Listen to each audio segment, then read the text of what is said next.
Good morning. Well, it's morning where I am, so I'm having some coffee. You join me.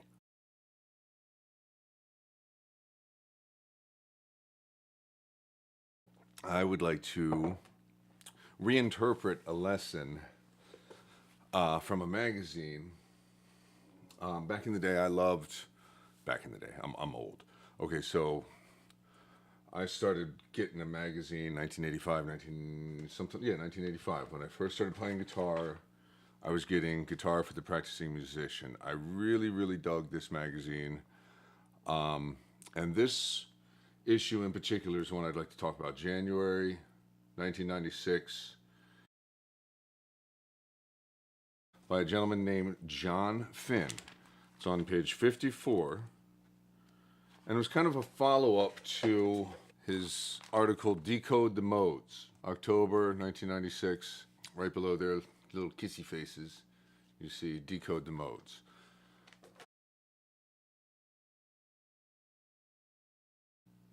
They're starting points, basically, for a scale.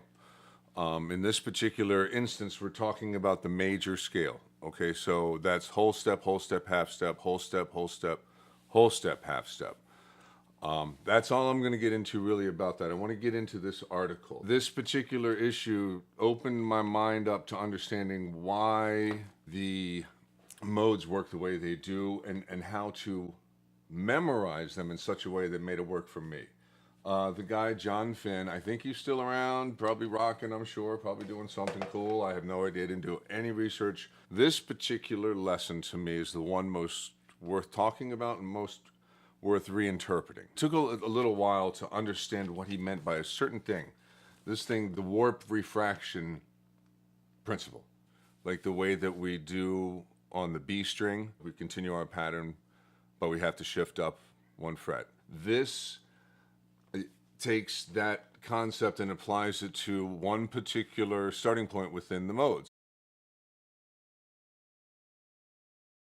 When I kind of got past that phrasing and really dug into this lesson, it took me about 6 months to just read it over and over again, and it was worth it, because still to this day I talk about this concept that he teaches in this issue, and it's modal theory, really, and it's modal memorization on a deeper level than just theory, because sometimes knowing the scale, you can't necessarily apply it when you're in the heat of the moment, you're improvising.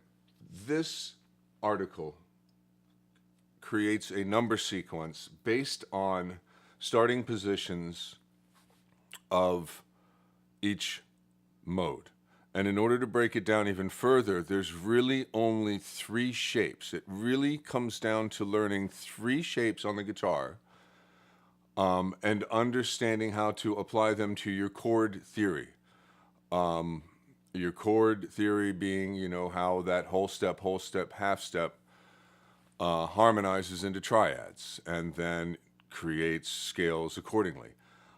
Triads are 3 notes, pentatonics, 5 notes, scales are 7 notes. We're going to talk about 7-note scales and specifically 3-note per string scales. The whole idea is that there are, like I said, 3 shapes, and I'm using this PRS Custom 24 because I like the contrast here in the light right now. I think you can see the starting shapes that I have going on. And where I am. I'm here on the 5th fret. Your Ionian shape is the major scale. So A major gives you 3-note per string pattern that goes root, 2nd, 3rd, 4th, 5th, 6th, 7th, and then the root again, and then the 3 to kind of keep the pattern going, 3 notes per strings. You go up to the 2nd degree, and you hear how that resolves back down? Okay, so this shape, what I'll call the 1 shape, well, what Jon Finn refers to as the 1 shape in his great lesson here, is 2 frets and 2 frets on the same string.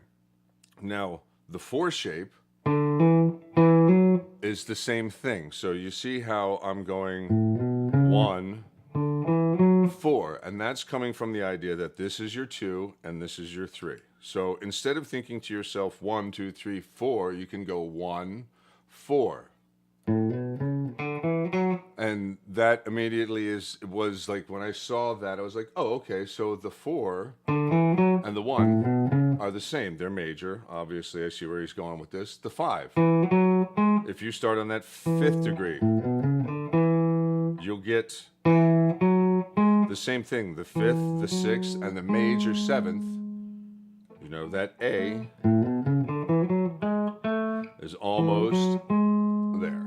So here we have the same shape and 4 different starting points, and that's your major chords. A major, D major, E major. Okay, so the 1, the 4, the 5. We're not going to get into blues theory.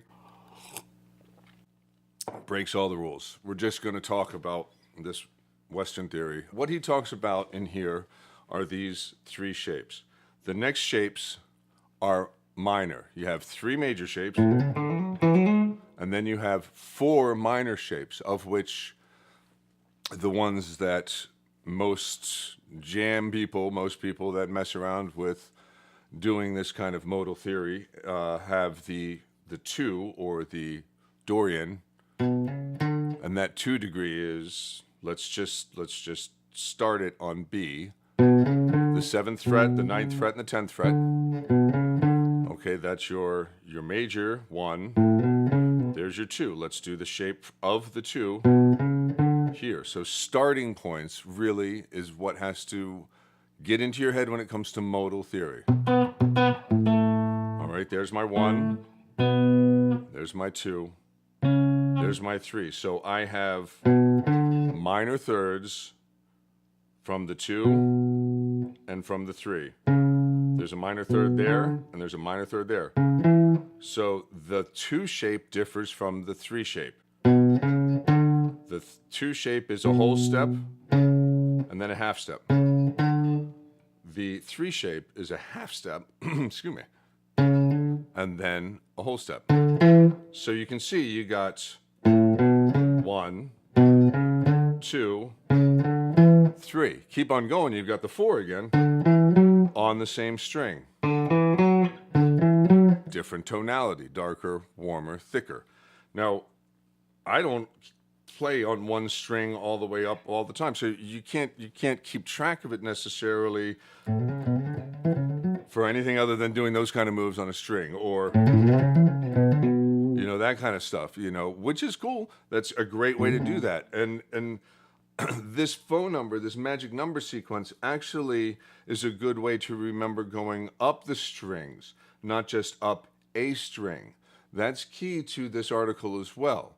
This magic number sequence Jon Finn speaks of is all about getting up the strings as well as going up the neck, but this focuses on how to memorize going up the strings with 3 notes per string. Minor shapes, let's recap. Minor shapes so far we have, and the 2 and the 3 are both minor. So using these starting points and going up the neck, we have a 1 and a 4. Okay, that's great. If you're playing an A major chord. Let's just say, for the sake of it, we're playing an A minor. Your jammy buddy says, hey, I want to play an A minor. Okay, well, then you start to think to yourself, wow, okay, so I have 4 starting positions, and he's probably not doing Locrian. Most likely he's not riffing out in Locrian. Maybe he's doing something in Phrygian. Let me see. Let me kind of find out where he's going to go.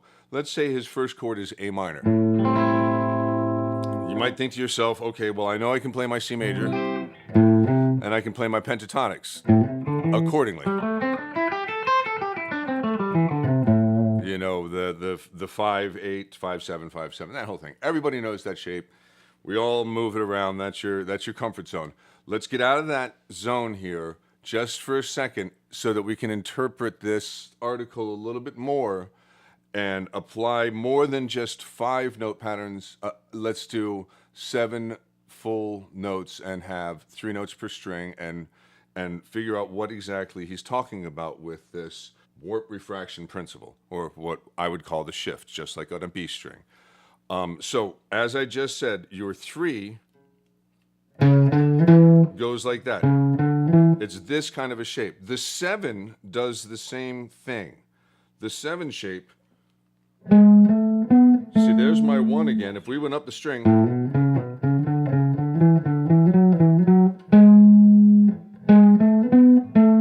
right there, that 7 shape is just like the 3. But what he's talking about here is that this 7th degree kind of needs to be thought of as the starting point has shifted a little bit. This is where this number sequence becomes really cool, and I'm going to lay it out here in a second as to what this phone number is, this number sequence that he talks about. 2 is going to have this shape. And then, so we've got the 2, the 3, the 4, and then the 5 of G. So see how I'm in A minor.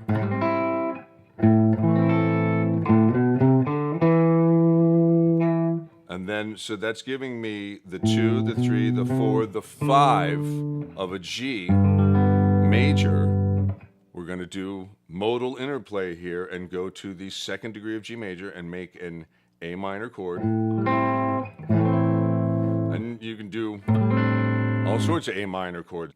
So your A minor 2. Then we have the 5 of G right here. So, but that's my 5 pattern. So we have to keep that in mind. This is a major pattern, so it's going to be this shape. So we have 2, 5, 6, 7, and now we're back to the 1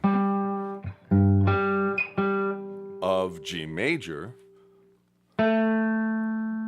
And the 2 here is our minor reference chord, root. 2, 5, 1. And now I know that I have the 1, so I'm going to continue this pattern. 1, I know, is going to lead to a 4. So that's really handy. All of a sudden I've got a few notes that I could add to my pentatonic.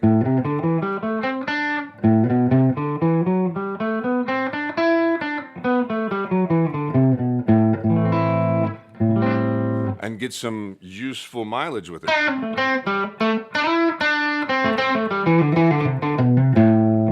And that's going to be Dorian, as we have this, the major 6th degree is an F sharp. 5. Back to our 1 shape, 2. So now we know from going 2 strings and up 2 frets. Right there. There's your octave. So there's your 2 again. So we have that minor pattern here, followed up by the 5 pattern, which is major, followed up by the 1. So the 4, I know I have the 1 and the 4 right there, right under my fingers. And now this octave displacement of going up 2 strings and up 2 frets. That means I can take that same pattern and go right here and continue up that way, but we're going to try to stay in the same position. 2, 5, 1, 4. Now next is the 7. That's the Locrian. And this is where it gets kind of weird, because unlike Phrygian, which would be this same kind of a thing with a half step and then a whole step, and I'm going to the B string. So I kept stumbling with this because of this warp refraction principle and then running into the B string shift. So I started just thinking of it as a double shift if I run into the B string and the number 7 within this sequence. And at this point, you're at the 5, the 1, the 4. Now, the next number in the sequence is 7, and you can't go here because that's that note already. And that note, we don't want an F, we want an F sharp. So on top of having to shift my pattern up, right there for the B string, and getting an F sharp, you have to shift your pattern twice. You have to move your index finger twice. So that move right there, what I'm doing is going from the 5th, 7th, 9th, and then jumping up 2 frets to the 7, 8, 10. Okay, that's the 10th fret. So here we have the pattern.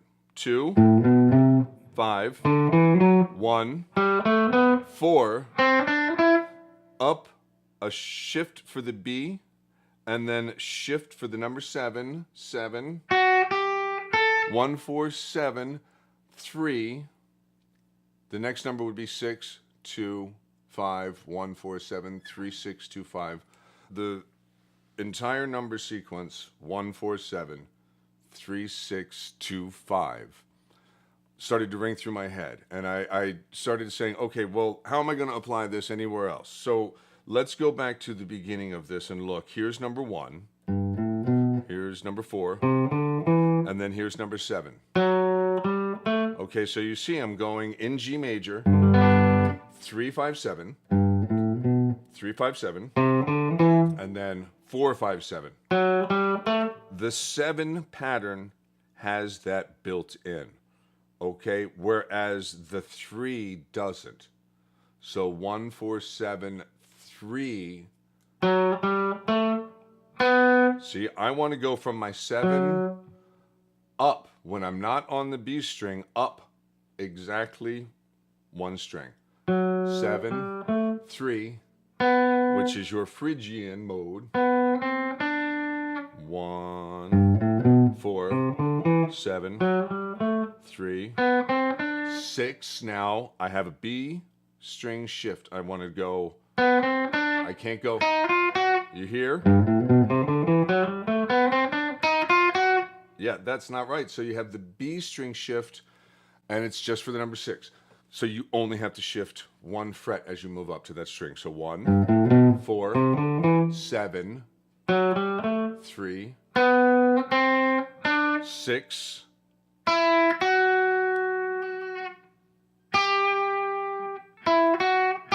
1, 4, 7, 3, 6, 2,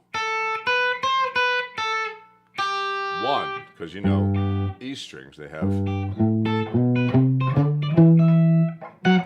got that going on. We all like that. Makes it just a little easier. It's one less string to memorize because they're all a little different. That's the problem with theory, this kind of theory on a guitar. It's not like a piano. It's not the same everywhere you go on the neck. When you hit that B string, you have to shift.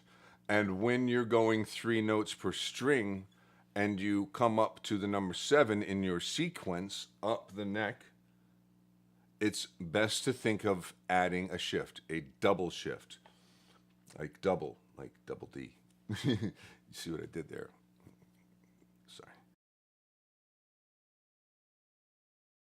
G major. Now we're going to shift to this G major scale. So you get 2 octaves once you get to the B string. That G right there. The cool thing that I started to notice as I got even deeper and deeper into this article was that the 2 minor shapes, as you're going up, have something in common. The 7 and the 3 are right next to each other string-wise, relationship-wise. So that meant that if I was going up and I came to the 7, I know I could get to the 3 next. And that also meant that I have the 6, 1, 4, 7, 3, 6, 2. So we've got the 6 and the 2. Both of those minors right here next to each other, if you want to think of it by their modal names, that's the Aeolian and the Dorian, are right next to each other in string pairs.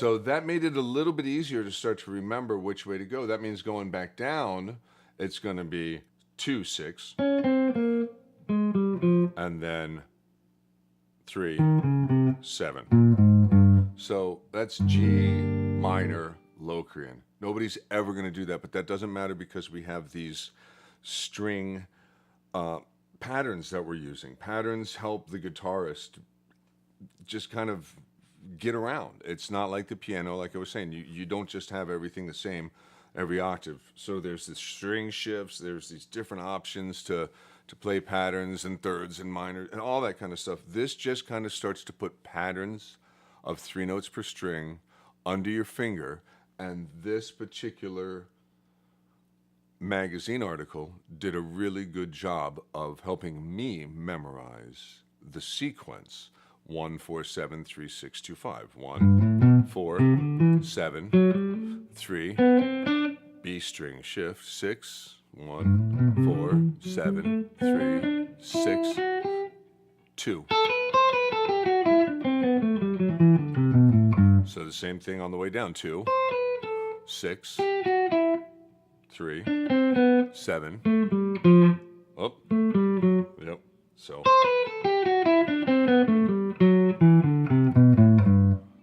you start to hear immediately when you make a mistake. So you can start to drill these patterns into your head. Just think to yourself, if somebody's saying, hey, they know enough to say, hey, we're in Dorian, and I'm going to play A minor up to B minor.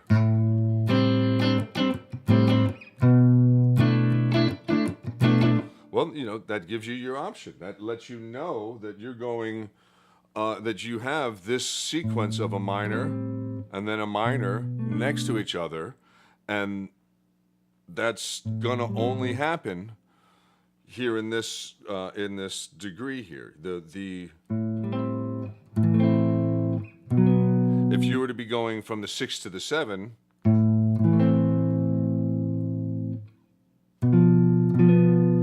of C, let's say you're in C major for real, you would be playing the 6th degree A. This B here would have a flatted 5th, and then you'd have a C major. But let's say you're doing what we've been doing and we're in G major, and they are saying, hey, let's play A to B. We'll jam on that for a minute. Well, okay, instead of doing this whole diminished thing, which you might want for tension, let's not even play a happy chord. Let's just pretend we're just doing 2 minors next to each other, and let's make it easy and play bar chords. We're guitarists. We got these shapes under our fingers. So that helps you focus this route of travel all of a sudden. You've been jamming on A minor. You can kind of do whatever you want within that minor scope. Any of those minor starting points can be what you want as long as you're filling in the rest of it. I'm adding a D, so that immediately means that our 3 note per string pattern is going to have a D in there somewhere probably. So I'm already defining that path a little bit. And if somebody comes along and says, hey, play a B minor next, but nothing funky, just a straight up B minor. Well, okay, that means that I'm in G major. And you hear how your ear all of a sudden goes home to that. But we don't have to necessarily even use that. We can just...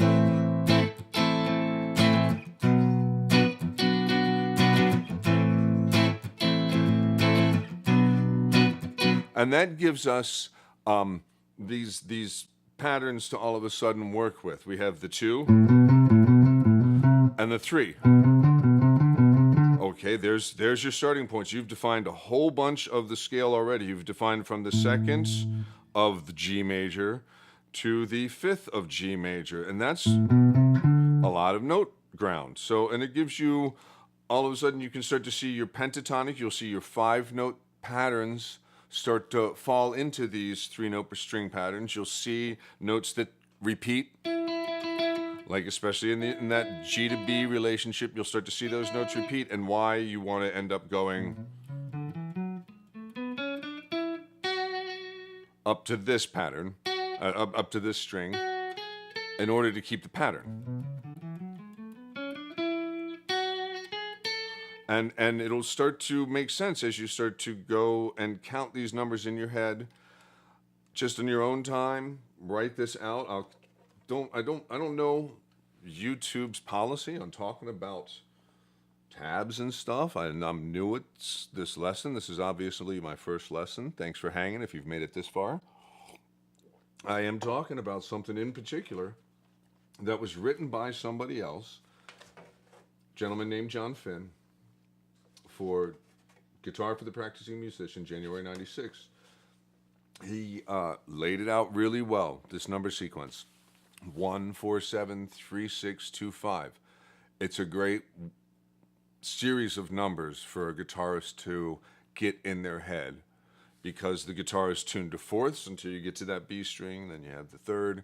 But we don't have to think about that kind of stuff. We can become free of the notes in that sense by using patterns, and then we can start to realize where we are. And if you do know the note names, then even better. You're going to be able to talk to somebody about those particular notes and say, oh, okay, well, this is this and this is that. But if you can get it into your head that the 1 is Ionian, the 2 is Dorian, the 3 is Phrygian, the 4 is Lydian, the 5 is Mixolydian, the 6 is Aeolian, the 7 is Locrian, and then you get back to the 1 again. 1, 2, 3, 4, 5, 6, 7, 1. We have 7 notes within that scale, and then an octave.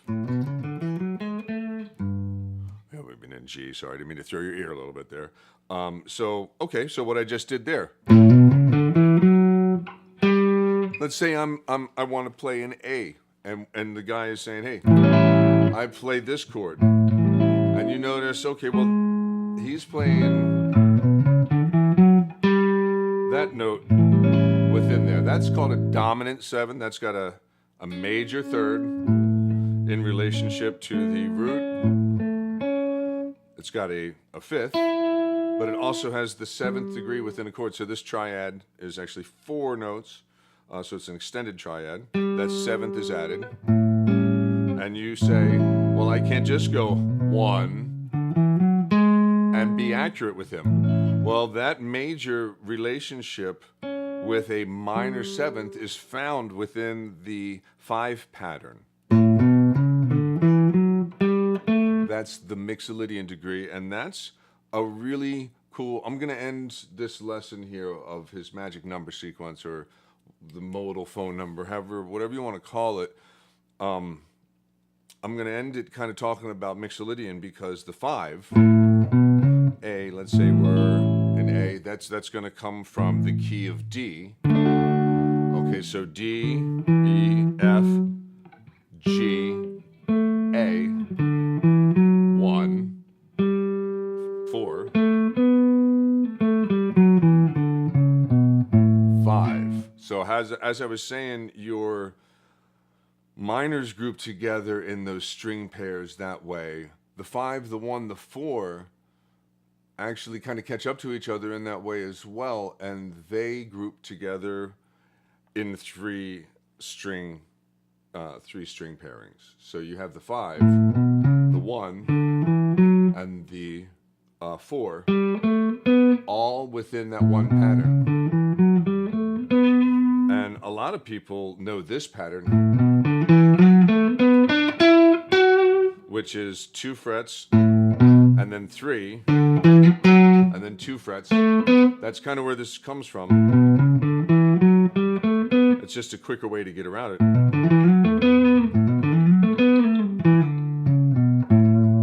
So there you add the rest of the notes. And that pattern, obviously these all continue the way that they do 2 frets or 3 frets up at the B.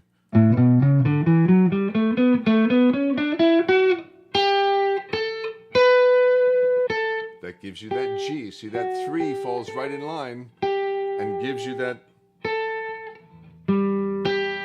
that G against the A.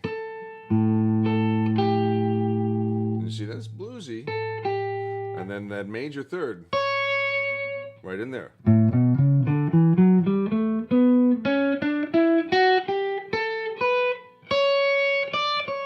Because you're going to the 5, 1, 4, 7, 3, 6 right here. The 6 pattern is just like the 2 pattern.